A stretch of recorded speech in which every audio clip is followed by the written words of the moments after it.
यासह इतर जिल्ह्यातील ताज्या घडामोडी पाहण्यासाठी सिंधुदुर्ग 24 तासला सबस्क्राइब करा आणि बेल आयकॉनवर क्लिक करा। सिंधुदुर्ग 24 तास सदैव तुमच्या सोबत। पुढील बातमी पाहणार आहोत विस्ताराने।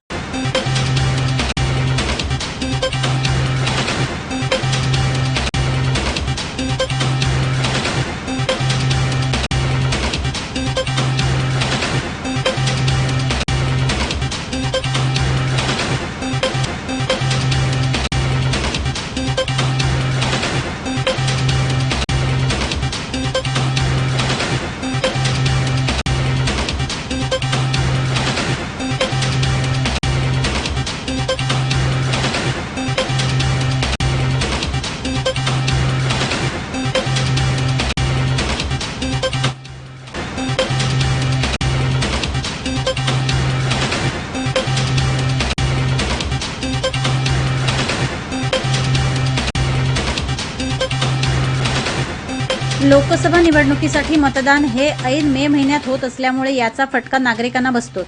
मतदानासाठी आलेले मतदार मागे फिरत असल्याचे चित्र आहे। कुडाळ तालुक्यातील वेताळ बांबार्डे शाळा नंबर 2 येथे मतदारांना मंडप सोय न केल्याने मतदार कडक उन्हात उभे आहेत। दुपारी 2 नंतर गर्दी वाढू लागली असून कडक उन्हाचा त्रास मतदारांना जाणवतोय। मतदानाची वेळ ही सायंकाळी 6 पर्यंत असल्याने कडक उन्हामुळे परत गेलेले मतदार मतदानासाठी पुन्हा येतील का हे पाहावे लागेल। ते गर्दी भरपूर आहे आणि मंडपाचाही इथे मंडपही नाही घातलेला, त्यामुळे लोकांची गैरसोय उन्हामुळे लोकांनाही त्रास होतो। त्याच्यामुळे काही लोक रिटर्न जात आहेत आणि परत ते येणार आहे। तरी 6 वाजेपर्यंतचा वेळ दिलेला आहे मतदानाला, होईल का एवढी गर्दी कमी? काय वाटतं तुम्हाला? बघू आता लोक कशी रिटर्न गेले लोक येतात की नाही ते पाहायचं आता। म्हणजे तुम्ही आता परत येणार का मतदानासाठी? हो येणार। म्हणजे परत घरी जाऊन परत यायचं, ह्याच्यामुळे परत हा त्रास होतोय। हो उन्हामुळे त्रास होतो ना, उन्हामुळे ते कोण उभं राहणार उन्हात, त्याने मंडप घातला पाहिजे होता ना।